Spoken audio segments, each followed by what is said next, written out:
함께 봉독하십니다. 또 어려서부터 성경을 알았느니 성경은 능히 너로 하여금 그리스도 예수 안에 있는 믿음으로 말미암아 구원에 이르는 지혜가 있게 하느니라. 모든 성경은 하나님의 감동으로 된 것으로 교훈과 책망과 바르게 함과 의로 교육하기에 유익하니 이는 하나님의 사람으로 온전하게 하며 모든 선한 일을 행할 능력을 갖추게 하려 함이라. 아멘. 저희 교회는 한결같이 하나님께서 원하시는 그 건강한 교회를 세워나가는 그 방향점을 가지고 계속해서 나아가고 있습니다. 그러던 중에 올해는 우리가 2019년도에 우리 함께 나누는 기도의 제목이 특별히 건강한 교회 그리고 행복한 가정을 그리고 가치 있는 인생을 살기 위해서는 말이 좋아야 된다는 거예요. 그래서 바른 말과 더 나아가서는 신앙 고백으로 더 건강하게 든든하게 세워져 가는 교회가 되게 앞서서 이런 제목으로 우리가 계속 말씀을 나누고 또 기도에 나가며 있습니다. 물론 우리가 나누고자 하는 내용은 이제 오늘부터 시작하게 되는데 믿음의 고백이에요. 신앙 고백인데. 근데 그 전에 한 2시간에 걸쳐서 이미 말씀을 나눈 것처럼 믿음의 고백도 마음으로부터 나오는 거지만 입으로 시인하는 거거든요. 그래서 이 말이 굉장히 중요하다. 이런 내용을 가지고 우리가 계속 지금 나누었습니다. 정말 말 중요합니다. 그래서 사실 이 말에 대한 설교를 하자면 한 1년 넘게 해야 될걸요. 왜냐하면 성경이 말에 대한 내용이 상당히 많이 나오고 있습니다. 근데 우리가 이번에 좀 나누고자 하는 내용이 말도 말이지만 우리가 말을 승화해서 믿음으로 고백하는 신앙 고백이기 때문에 말에 대한 건 한 2번 정도 우리가 이야기를 했어요. 하나는 하나님과의 관계성에서 어떻게 말할 것인가. 지난주에는 인간관계 속에서는 또 어떻게 말할 것인가. 이런 내용들인데요. 다 중요하지만 민수기 14장 28절 우리가 말씀 나누기도 하고 암송도 했는데 그들에게 이르기를 여호와의 말씀에 내 삶을 두고 맹세하노라. 하나님 말씀하셨거든요. 분명히 하나님 말씀하시기를 너희 말이 내 귀에 들린 대로 내가 너희에게 행하리니. 하나님께서 우리가 말한 대로 그렇게 해주마. 그러니까 말도 하나의 씨앗이라는 거예요. 뭐든지 간에 자연의 이치가 뿌리고 심으면 나잖아요. 그렇듯이 여러분의 인생도 그동안에 말한 대로 다 되었다 해도 절대 과언이 아니라는 거예요. 참 말이 좋아야 돼요. 말이 건강하지 못하고 노상 욕이나 하고 있고 불평이나 하고 또 원망하고 이러면 안 된다고 성경은 말해줍니다. 왜 그러냐면 그 말의 저변에 깔려 있는 것은 이미 하나님을 신뢰하지 않는다는 말이 되기 때문에 그래요. 하나님을 신뢰하는 사람은 그렇게 함부로 말하지 않습니다. 왜냐하면 그분이 듣고 계시고 또 나의 삶을 보고 계신다 그러면 말을 조심해서 하겠죠. 이미 여러 번 말씀드렸습니다만 우리 다음 세대를 위해서 우리 많이 기도합시다. 왜냐하면 대한민국 사회의 각급 학교는 욕이 너무 많아요. 욕이. 다 욕이에요. 전부 다 욕이 말이고 말이 욕이 되면 이게 어떻게 되겠어요?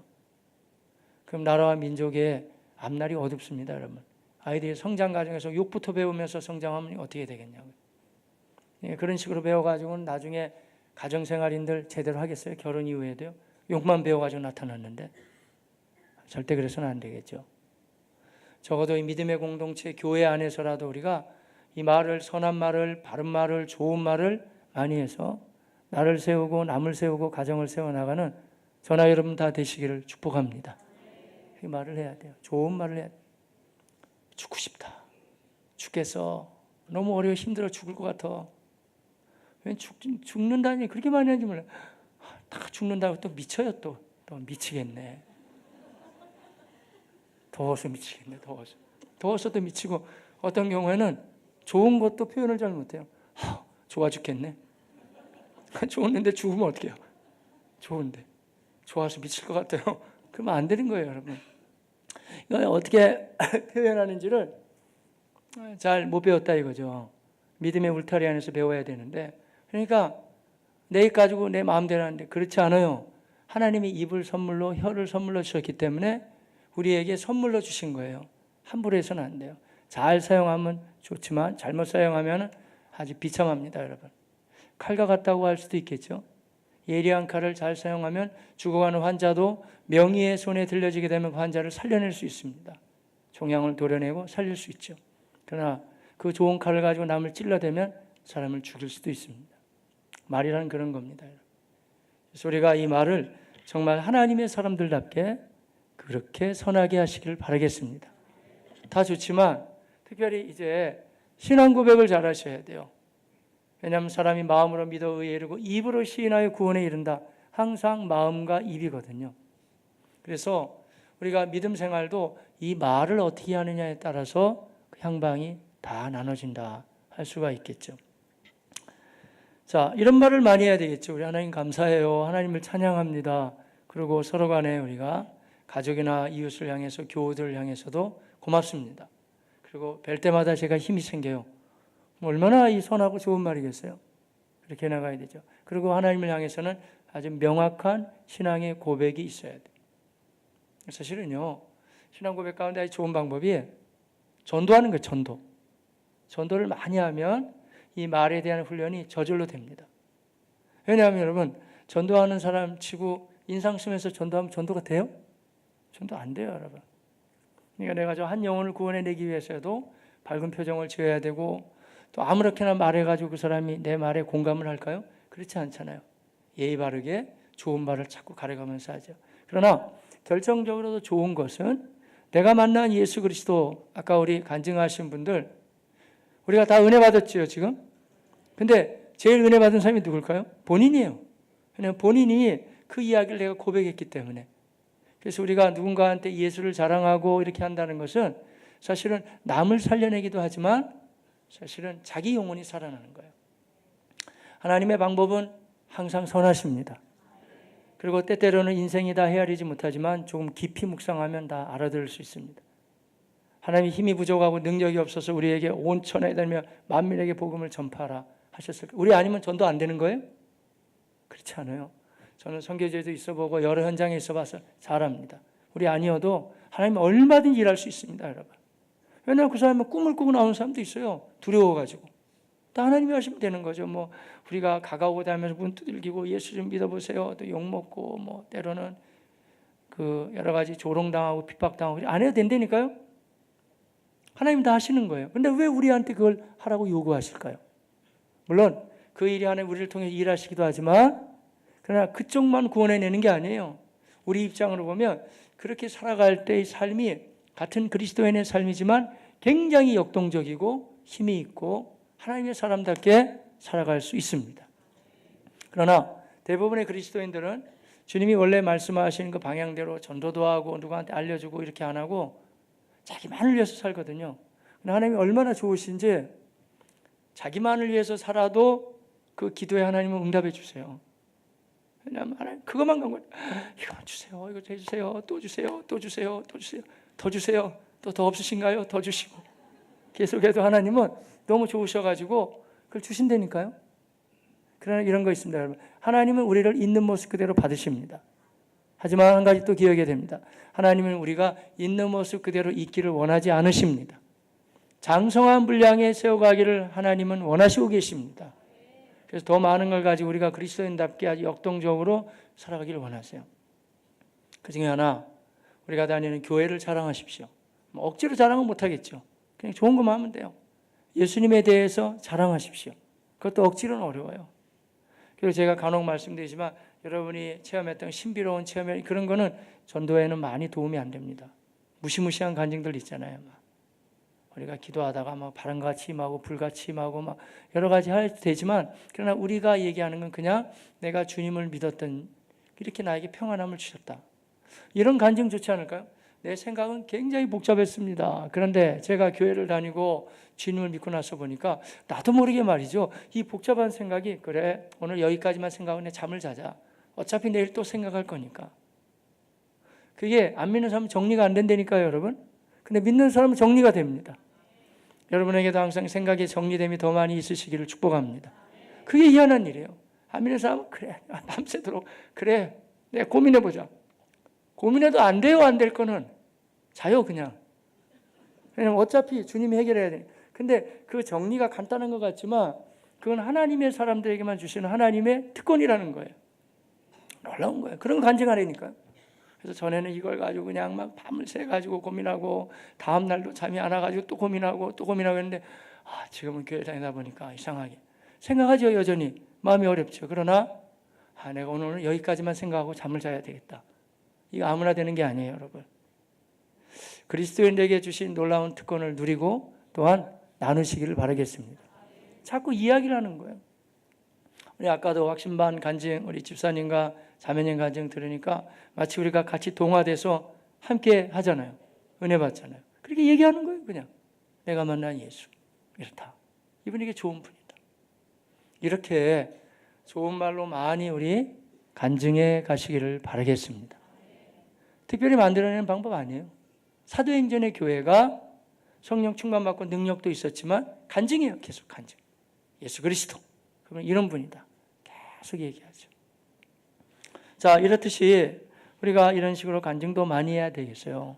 근데 성경에는요, 우리 주님을 향한 아주 명백한 그리고 분명한 신앙의 고백들이 많이 등장합니다.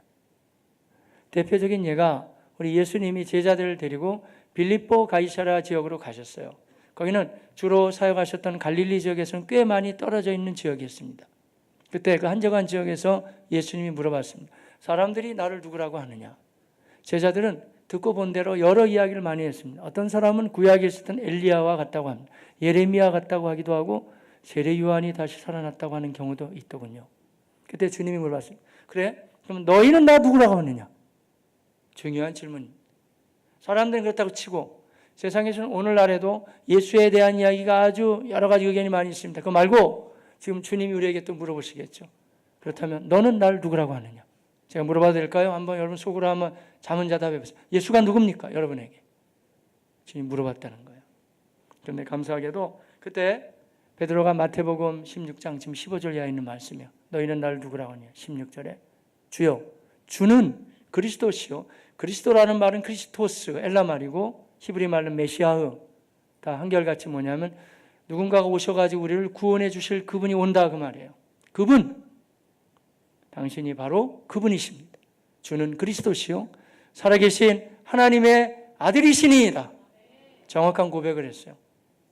하나님의 아들도 되지만 하나님이십니다. 그런 고백이에요. 겪어보니까.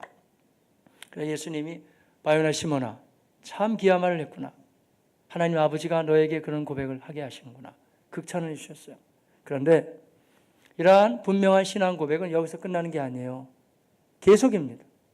우리가 바울 서신을 통해서도 보면 에베소서나 빌립보서 이런 데 아주 주옥과 같은 글들이 있어요. 물론 바울의 내용도 되지만 그 당시 1세기의 초대교회가 신앙으로 고백했던 내용들이 꽤 많이 들어있어요. 예수가 누군지를 아주 정확하게 고백하면서 이렇게 나가게 되죠. 그래서 이 교회는 이러한 명백한 신앙의 고백이 거기서 멈추지 않고 수천 년 동안 계속 되어 온 거예요. 물론 중간중간에 그 싸움 가운데 하나가 이단과의 싸움이에요. 특별히 삼위일체에 대한 거. 이런 걸 가지고 자꾸 막 이상한 말하고 엉뚱한 말. 대부분 이단은요. 대부분이 아니라 다예요. 다. 다는 삼위일체에서 잘못된 거예요. 말하자면 성자 예수님이 쉽게 말하자면 자기라는 거예요. 또 아니면 보혜사 성령이 자기라는 거 아니에요. 아주 잘못된 내용들이죠. 그런 식으로 몰고 가면 안 되죠. 그래서 거기에 따른 분명한 신앙의 고백으로 우리의 믿음의 선배들이 다 고백했어요. 그냥 들으시면 돼요. 어떤 고백이냐 하면요. 대표적인 예가 사도신경으로 신앙을 고백하겠습니다. 신앙 고백이 사도신경만 있는 거 아닙니다, 여러분. 그냥 대표적인 게 사도신경이라는 거예요. 고백을 하죠. 전능하사 천지를 만드신 하나님 아버지를 내가 믿사오며 고백이잖아요. 분명하게 우리의 믿음의 선배들이 고백했죠. 일부 교단에서는 그리고 여러 가지 막 뜨거운 찬양 집회할 때 어떤 분들은 사도신경을 빼자고 하는 경우가 있어요. 뺐어요. 또 어떤 분들은. 뺐는데 문제가 많이 발생했어요. 왜냐하면 신앙의 기본적인 고백이 이루어지지 않으면 그때부터 뭐가 틈탈까요? 이단이 막 틈타가지고 그 교단이나 교회가 또 어려움을 겪게 되죠. 그 다음 다시 사도신경을 또 고백할 수밖에 없는. 사도신경은 주문이 아니에요. 우리의 고백이에요. 항상 고백이 되시기를 바라겠습니다. 우리 교회 사도신경이 약간 좀 느리지 않아요? 목사님 이거 뭐 충청도 버전입니까? 아니에요, 여러분. 그런 게 아니라 의도적으로 약간 느리게 하는 게 있어요. 왜 그러냐면 그게 주문이 아니니까 신앙의 고백이기 때문에.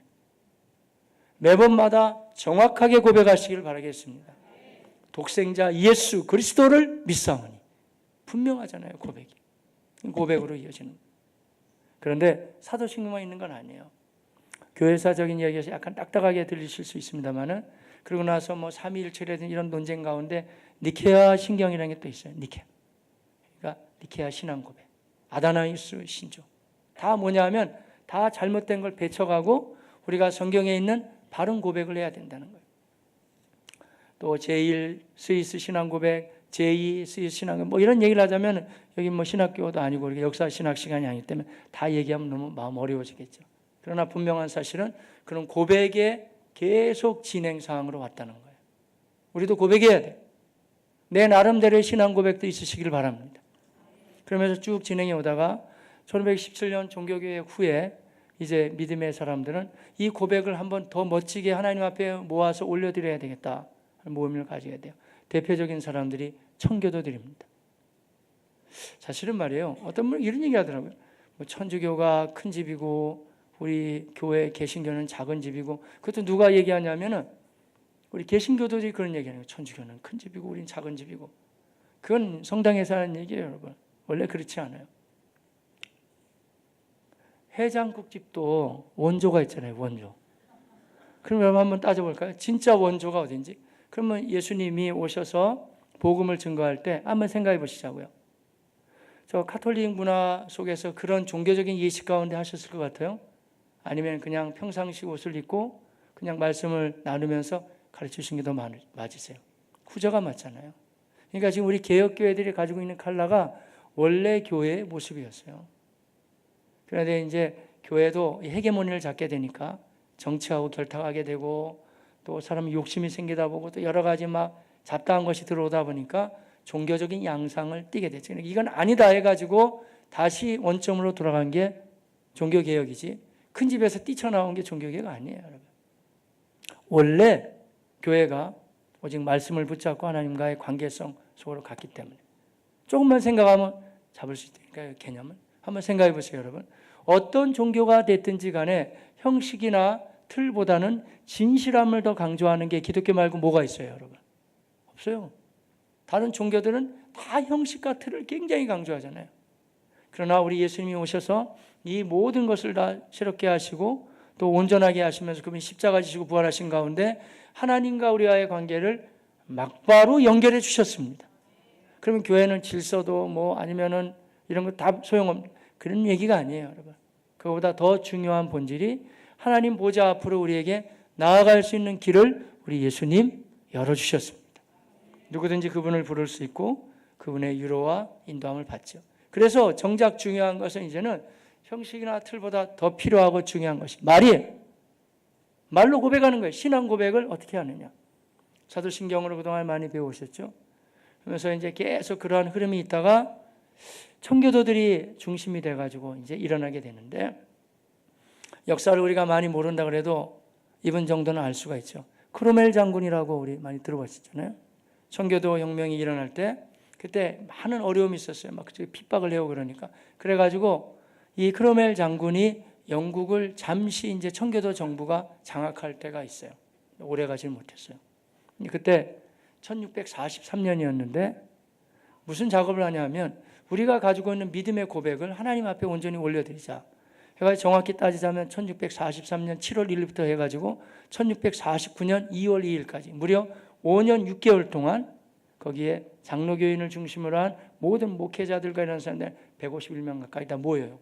그래가지고 거의 매일같이 모여가지고 주일 이런 날을 빼놓고 이제 매일 모여가지고 어떻게 우리가 믿음의 선배들이 물려준 신앙의 고백과 이런 모든 것이 바르게 할 수 있겠는가. 어디서 모였냐면 웨스터민스터 사원에서 모였어요. 그래서 그 고백을 무슨 고백이라고 하냐면 무려 5년 6개월 만에 만들어낸 고백이 바로 웨스터민스터 그 사원에서 모였다고 웨스터민스터 신앙 고백이에요. 한국 교회는 이걸 또 너무 어렵게 또 얘기해가지고 신도 개요소 그랬는데 그 말이에요. 그게 신앙 고백이라는 거예요. 신앙 고백. 작년에 우리 교회는 장로와 안수집사 권사를 임직했어요. 제가 물어봤어요. 여기 우리가 그 예배 임직 예배를 드리면서 다 일어나 보십시오 한 다음에 물어봤죠. 우리 사랑하는 장로로 임직되시는 분들, 여러분 웨스터민스터 신앙 고백을 동의하십니까? 신앙 고백하시겠습니까? 그러니까 예라고 했단 말이에요.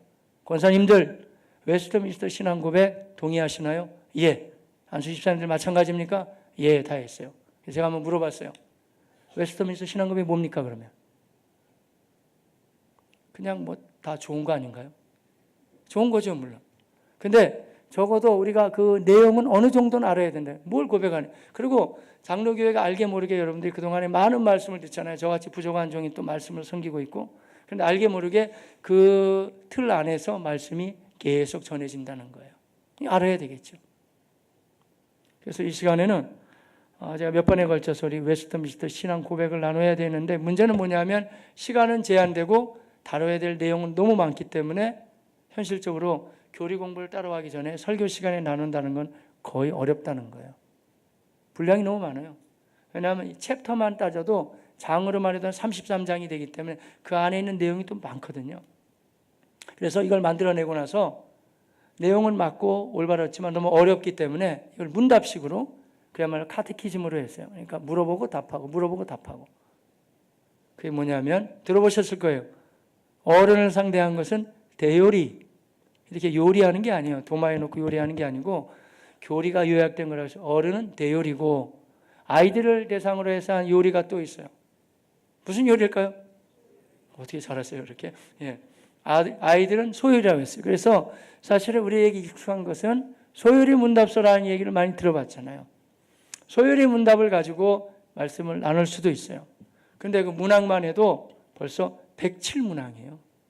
꽤 많죠. 그러니까 한 2년 해야지, 꼬박 2년. 소요리 문답만 해도. 근데 감사하게 이러한 아주 분명하고 확실한 신앙 고백을 우리 민족교회가 받으면서 그것을 가지고 말이죠. 12신조라 그래가지고 12개의 신앙 고백으로 또 묶었어요. 그건 할 수 있을 것 같아요. 왜냐하면 신앙 고백이 소요리 문답으로 갔다가 그게 12신조로 됐으니까. 제가 한 12번에 걸쳐서 그러면 우리의 신앙 고백이 어떻게 나가야 되는지 거기에 대한 말씀을 나눴으면 합니다. 굉장히 기대되시죠? 근데 아마 실망하실 거예요. 막상 들어보면. 왜냐하면 그것도 알고 있는 얘기인데 뭐 또 하세요. 아마 그럴 거예요. 여러분 반응은. 제가 미리 말씀드린 거예요. 알고 있지만 하지만 의미를 새길 필요가 있어요. 제가 거창하게 얘기는 했는데 자 오늘부터 이제 12신조의 첫 번째 신조에 들어갑니다. 제가 딱 읽게 되면 여러분들이 아니 알고 있는 내용을 가지고 뭐 대단한 게 있는 것처럼 목사님 한참 얘기해 놓고 그걸 알아요. 저도 아마 그럴 거예요. 알고 있는 거 저도 알아요. 하지만 좀 더 깊은 의미가 왜 이런 식으로 고백을 했는가 생각해 볼 필요가 있죠. 한번 같이 해보실까요? 12신조 12번에 걸쳐서 이제 한번 나누겠다 이거예요. 중간중간에 고난주간도 있고 부활주일도 있고 그러니까 그런 걸 잘 배려하면서 이제 나누겠는데요.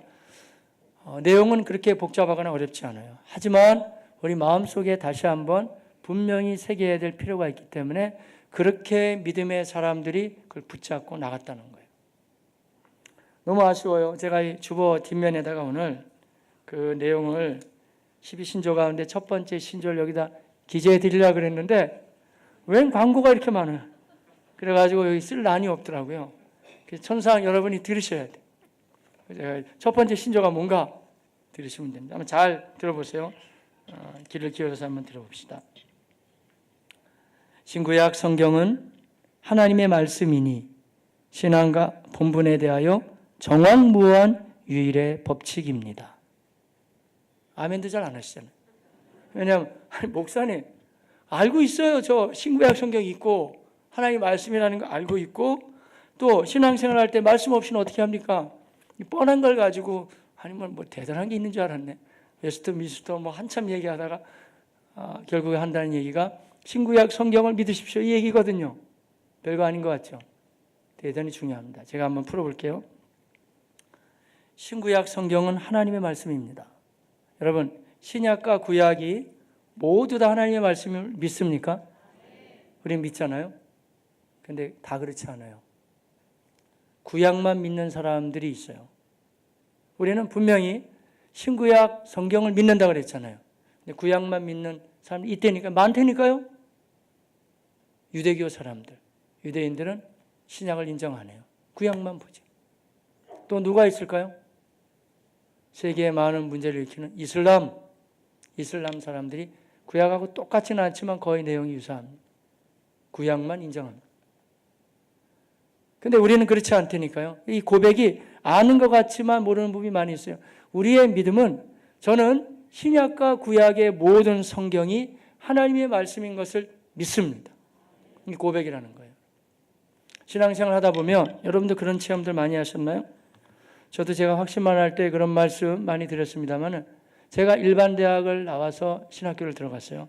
일반대 다닐 때 제가 성경을 알면 얼마나 많이 알겠어요? 또 공부를 했으면 얼마나 많이 했겠습니까? 사실 잘 몰랐어요. 성경을 좋아하긴 했지만. 그런데 희한한 것은 하나님을 참 많이 경험했습니다. 기도하면 그분은 응답해 주시고 아프면 고쳐주시고 부족함을 채워주셨어요. 참 신비한 경험이었어요. 하나님이 살아계시는구나. 그런데 더 놀라운 것은 제가 차츰차츰 성경을 알게 되면서는 그 하나님이 어떤 분이실까, 어디에 계실까? 여기다 계셨어요. 참 놀라웠어요. 그러니까 그동안에 경험하고 체험했던 하나님에 대해서 누가 만약에 안 가르쳐주면 모르는 거예요. 근데 감사하게도 성경은 정확하게 그 하나님이 누구신지를 우리에게 잘 알려줍니다. 그것도 균형 잡게 신약과 구약을 통해서. 신약은 예수님이 친히 오셔가지고 활동하신 내용이니까 이해가 되는데, 근데 왜 사람들은 믿지 않을까요? 이 사람들은 아직도 뭔가 누군가 오셔야 된다고 보는 거예요, 유대교는. 물론 로마서 9장, 10장, 11장에 하면 나중에 유대인들이 가슴을 치면서 저 예수가 구세주 맞구나, 돌아온다고 얘기는 해주고 있거든요. 그러니까 그 전까지는 구약만 본다는 구약만. 근데 우리의 고백은 그렇지 않아요. 신약과 구약이 모두 하나님의 말씀인 것을 믿습니다. 왜 그러냐면 구약만 가지니까 그렇게 맨날 싸우고 죽이고 때려 부시고 전쟁이 일어나고 그러는 거예요. 신약에 예수님이 어떠한 분으로 오셔서 그 사랑의 주님을 오셔서 어떻게 하나님의 뜻을 이루어 가시는지 그 말씀이 있어야 그 밝은 빛을 가지고 구약을 비춰보면서 이런 말씀이었구나 이해가 된단 말이에요. 그래서 우리의 고백은 저는 신약과 구약의 모든 말씀을 하나님의 말씀으로 믿습니다. 고백하며 나아가시기를 바라겠습니다. 당연한 거 아니에요, 목사님? 하나님의 말씀을 누가 안 믿습니까? 안 믿는 사람들 많습니다, 여러분. 이건 하나의 그냥 이스라엘의 역사로 보는 사람도 있고 그냥 읽습니다. 제가 아는 범위 내에서는 예수를 믿든지 안 믿든지 간에 적어도 교수님들 연구방에는 성경은 한 권씩은 다 꽂혀 있습니다, 여러분. 영어로 됐든 한국말로 됐든 간에. 왜냐하면 성경도 모르면서 얘기한다 그러면 아주 무식하고 무지한 사람 취급을 당하거든요. 특히 서양 학문에서는 더 그렇죠. 그러니까 교양으로 보는 사람도 있어요. 하나의 그러니까 자기 지식을 채우기 위해서도. 저는 그런 말씀을 드리는 게 아니에요. 이 말씀이 하나님의 말씀이라는 거예요. 그분이 능력이 없어서 글로 우리에게 주신 게 아니고 푸른 마르고 꽃은 시들어가고 사람의 마음은 수시로 바뀌어도 변함이 없는 글을 우리에게 허락하여 주셔서 펼쳐볼 적마다 하나님이 이런 분이구나 하나님 느낄 수 있게 우리 가운데 허락해 주셨으면 여러분 다 믿으시길 바라겠습니다. 여러분 다 아멘 하셨지만 그런데 그렇게 안 믿는 사람이 여전히 많다니까요. 그리고 뭐 방송에도 많이 나오고 이런 상황 가운데 오히려 성경을 알고는 있지만 또 반대 입장에서 막 푸는 사람도 있어요. 그걸 우리는 자유주의라고 그러죠, 일반적으로는. 그런데 신학적인 수로로는요, 비평주의. 크리티시즘이라고 그러거든요. 그 사람들이 왜 그렇게 들고 나오냐면 주로 머리가 좋은 사람들이 다 그랬어요. 가만히 생각해 봐라. 세상의 모든 책들이 다, 문학을 하신 분들은 더 잘 아시겠죠. 문학을 하다 보면 다 비평을 하거든요. 문학 비평을 한단 말이에요. 다 비평을 하는데 왜 성경만 비평하지 말라는 법이 어딨나? 성경도 우리가 비평을 해야지. 해가지고 말하면 머리 좋은 사람들이 들고 나왔어요.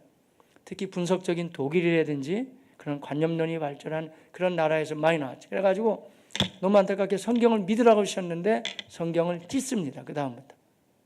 성경이 모순되는 게 많다는 거예요. 기적도 안 믿어요. 다 믿어요, 전부. 자기 마음대로 믿어가는 거예요. 옳지 않다는 거예요. 근데 우리는 그렇지 않습니다. 이 성경은 1600년 동안 40명의 사람이 쓴 거 맞아요. 그러나 사람이 자기 마음대로 쓴 게 아니고 하나님이 그들의 생각과 마음과 준비된 것 다 사용하셔서 자, 지금부터 불러줄 테니까 써봐라. 탁탁탁탁 뭐 기계가 작동할 그게 쓴 게 아니에요. 그런 게 아니고 그 사람의 모든 성품과 인격과 모든 걸 하나님이 사용하셔가지고 쓰게 하시는 거예요. 그게 좀 어려운 말로 하자면은 기계가 아니고 유기적인 영감설. 하나님의 영을 그 가운데 부어주시기는 부어주시는데 하나님의 영으로 부어주시되 그 사람을 아주 인격적으로 다뤄가십니다. 놀랍지 않아요, 여러분? 하나님이 지어오는 인생인데도 하나님은 사람을 다룰 때도 인격적으로 다뤄요. 그런데 인간은 조금만 권좌에 올라가거나 힘이 있으면 자기 마음대로 다루려고 그래요. 하나님은 안 그러세요. 성경을 쓰게 할 때도 그 사람의 모든 역량과 준비된 걸 다 사용하시되 하나님의 영을 부어 넣어 주셔서 쓰게 하시는 거예요. 테오푸뉴마토스, 테오스 하나님, 푸뉴마 영이거든요. 테오푸뉴마토스 하나님의 영이 들어가 오늘 본문에 나와 있어요. 오늘 말씀 가운데 같이 볼까요? 16절 시작. 모든 성경은 하나님의 감동 나오잖아요. 감동 하나님의 영으로 이게 바로 제가 지금 조금 전에 헬라어 지금 사용한 테오푸뉴마스토스 하나님의 테오스 하나님의 영으로 푸뉴마 하나님의 영으로 푸뉴마스토스 그 영이 들어가게 하셔서 분명히 모세는 모세인데 모세가 하나님의 영을 받아 쓰는 거예요. 다윗은 다윗인데 쓰게 하시고 그래서 희한한 거는 1600년 동안 40명이 썼지만 어쩌면 짝을 맞춰놓은 것처럼 말이죠. 하나같이 어느 책을 읽어봐도 그 책의 주인공은 한결같이 예수 그리스도. 인간은 죄인이라는 거. 구원받는 길은 예수밖에 없다는 거. 똑같이 나오는 거예요. 이런 데서 우리 하나님의 말씀을 신뢰해 가시길 바라겠습니다. 근데 아무렇게나 생각하면 안 돼요. 사람의 잔머리를 가지고 알량한 지식을 가지고 성경을 아무도 쪼개놓을 수 없습니다. 그런 사람도 있어요. 많아요. 그렇지 않고 옳지 않습니다. 여러분 잘 알고 계시는 빌리 그레함도 그런 고민에 빠졌더라고요. 이 사람은 참 믿음이 좋은 가정에서 성장했어요. 특히 어머니가 그렇게 성경을 잘 가르쳐 주시더라고요. 요한복음 3장 16절 하나님이 세상을 이처럼 빌리 그레함 어렸을 때 이름이 빌리야. 하나님 이렇게 사랑하신 거야. 잘 믿어야 돼. 근데 성장 과정에 이 사람이 장난도 많이 치고 개구지고 심술궂고 해가지고 오히려 사람들 마음에 걱정거리가 됐대요. 근데 하나님이 그 기도하고 말씀을 가르쳐 주니까 중간에 나중에 변화받았어요. 해가지고 하나님을 더 알기 위해서 신학교에 들어갔어요. 지금도 좋은 학교인데 미국에 휘튼 칼리지라고 그래요. 휘튼 칼리지. 우리 교회에서도 한 자매가 거기 다니고 있어야죠. 휘튼 칼리지 참 좋은 학교입니다. 근데 그 학교에 들어갔는데 그 당시에 이제 성경을 막 이렇게 반대하는 비판하는 그런 자유주의 물결이 왕창 들어왔어요. 빌리 그레함하고 아주 친한 친구가 있었어요. 찰스 템플턴이라고. 이랬어요, 이 친구가. 야, 빌리, 너는 성경을 너무 무식하게 보는 것 같아. 무조건 믿냐? 성경도 약간 삐딱한 마음으로 비판적으로 한번 봐봐. 새롭게 다가올 거야, 성경 말씀이. 왜냐하면 어줍지 않게 교수들이 그런 얘기 많이 하고 그러니까 그걸 배워가지고 자기 친구 빌리한테 성경 다 믿지 말아요. 그냥 그런 식으로 봐야 돼. 그래 빌리 그레함은 하나님의 말씀을 이렇게 대하지 않아요. 너무 괴로웠어요. 왜냐하면 자기가 무식하게 성경만 믿으면 남들이 다 무시하는 것 같고 또 안 믿으려고 그러니 성경이라는 게 그런 거잖아요. 하나님의 은혜가 자꾸 믿어지고 너무 괴로웠어요. 그래서 휘튼 컬리지 그 한 밤중에 말이죠. 달빛 가운데 이렇게 정원을 거기 캠퍼스를 왔다 갔다 하면 기도했어요. 하나님 이렇게 기도했대요. 하나님 저는 이 말씀을 믿습니다. 그런데 제 친구들과 사람들은 이 말씀이 때로는 모순이 되고 잘못됐다고 얘기하는데 어떻게 해야 제가 그 사람들에게 이 성경이 옳다는 걸 좀 잘 전해줄 수 있을까요? 그런데 우리 아까 은혜로운 간증처럼 특별할 때 특별한 하나님이 체험을 주시거든요. 근데 빌리 그레함한테 특별한 체험을 주셨대요. 그래가지고 달빛 가운데 자기 마음속에 울렸겠죠. 하나님 마치 말씀하는 것처럼 이렇게 말씀했어요. 야 빌리, 너는 기억해야 된다. 어리석은 인간들의 그러한 말을 듣고 의심하지 말라. 이건 정확한 하나님의 말씀이야. 이 말씀을 믿고 너는 성경 자체를 전하기 바란다. 그때 빌리 그레함이 새롭게 태어나는 거예요. 나 뜨겁게. 그래, 다 무시해도 괜찮아. 난 무식하다. 하나님의 말씀을 난 그대로 믿는다. 해가지고 여러분 빌리 그레함 설교를 들어보셨어요? 혹시 영어 잘하시는 분들? 얼마나 속도가 빠른지 몰라요. 다다다다닥 나가는데 말이죠. 빌리 그레함이 그때 할 때마다 제일 많이 하는 문구가 뭐예요? 성경이 말씀하시기를, 성경이 이르시기를, 성경이 이렇게 말씀하셨습니다. 계속 나왔어요. 돌아가셨지만 빌리 그레함은 이렇게 얘기해요. 나는 성경이 이르시기를 이라고 말하는 순간마다 하나님은 제게 믿기 어려울 정도의 큰 능력을 주셨습니다. 하나님의 말씀은 살아있는 겁니다, 여러분. 누가 뭐라고 해도 인간이 지어낸 책이 아니에요. 아무리 뭐 비평주의가 갖다 대고 그래도 그렇지 않아요. 한때는 그래가지고 좀 똑똑한 사람들이 비평주의로 막 잣대를 들이대고 그랬거든요. 요즘에는 너무 감사하게도 이렇게 말씀을 그대로 믿는 사람들이 공부를 더 열심히 하는 거예요. 그래, 한번 진짜인지 해보자. 근데 더 열심히 해가지고 나중에 밝혀낸 게 뭐냐면요, 정확무한 말씀이라는 거예요. 맞습니다, 여러분. 신구약 성경은 하나님의 말씀이신 것을 믿으십시오. 그 신앙 고백이에요. 푸른 마르고 꽃은 시들고 사람은 늙어가고 변하고 내 마음 나도 몰라도 성경은 바뀌지 않는 겁니다, 여러분. 그래서 우리에게 기록된 말씀을 주신 거예요. 이게 바로 신앙생활의 가장 기본이 됨을 항상 믿음의 신앙 고백이 첫 번째가 되시기를 바랍니다. 이렇게 돼요. 그래서 신앙과 본분에 대하여 정확무오한 유일의 법칙입니다. 신앙생활은 이해가 되죠. 그런데 여러분, 인생 살아가는 삶의 본분에도 여러분 어떻게 사세요? 무슨 가치를 가지고 사세요? 요즘에 뭐 연예인들 잘 나가던 사람들 아주 지저분한 얘기 뭐 계속 나오잖아요. 뭐 대접 아니면 뭐 지저분한 거 모르겠어요 저는. 그러니까 그런 게 어차피 나와요. 매번 그러니까 마약하고 나쁜 짓 하고 가치관이 없어요. 자본주의 물결 속에서 돈만 많이 벌면 최고인 줄 알아요. 그게 전부 답니까 인생이? 인생이 살아갈 길이 뭘까요? 교훈과 책망과 바르게 하고 의료교육하고 바른 방향을 누가 제시합니까? 성경이 제시합니다, 여러분. 저 이런 말씀 가끔 드려요. 우리 교회는 이렇게 젊은 형제님들, 자매님들, 그리고 우리 교회만 봐서는 잘 모를 것 같아요. 뭐 출산율도 뭐 계속 애기 이렇게 출산하시고 그러니 잘 모르잖아요. 젊은 분들이 많이 계시니 감사한 일이죠. 근데 때때로 환경은 다 달라요. 이런 고면하죠. 형제님, 자매님, 하나님 은혜 주셔가지고 지금 잘 살고 형편 괜찮거든. 좋은 교육을 시키십시오. 좋은 것도 먹이고 입히고 좋은 교육이 있으면 다 갖다 다 시키시고. 반대 경우 너무 힘들고 어려워서 살아가는 것 자체가 힘들고 어려워도 너무 좋은 교육기관에 자녀들 못 보낸다고 안타까워하지 마십시오. 성경을 가르치십시오. 어려울수록.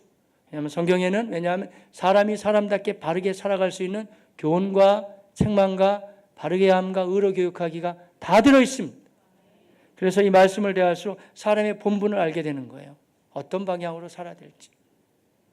핸드폰 하나를 뽑아도 열어보면 핸드폰을 어떻게 사용하는지 사용 설명서 있잖아요.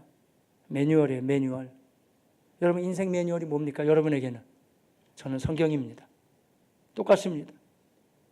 사람은 막 사는 게 아닙니다, 여러분. 성경을 삶의 방향으로 인생 매뉴얼로 삼으며 살아가시기를 바라겠습니다. 기본이에요. 물론 내가 어느 대학 갈지, 누구를 만나야 될지, 뭐 어떻게 내 취업해야 될지 그것까지 이름은 안 나와 있지만 그러나 원리를 알면 다 풀 수 있는 겁니다. 그래서 이 신앙과 본분에 대한 정확하고 무오한 유일의 법칙입니다. 이런 고백이 다 있으시기를 바라겠습니다. 왜 그럴까요? 성경 안에 다 들어있기 때문에. 말씀을 보고 마무리할까요? 자, 15절로 17절 한번 다시 보겠습니다. 시작. 또 어려서부터 성경을 알았느니 성경은 능히 너로 하여금 어떤 얘기를 할까요? 그리스도 예수 안에 예수를 믿으면 구원에 이른다는 지혜가 있게 하느니라. 할렐루야. 사람들은 이 구원자에 대해서 자꾸 바라본다는 거예요. 그분.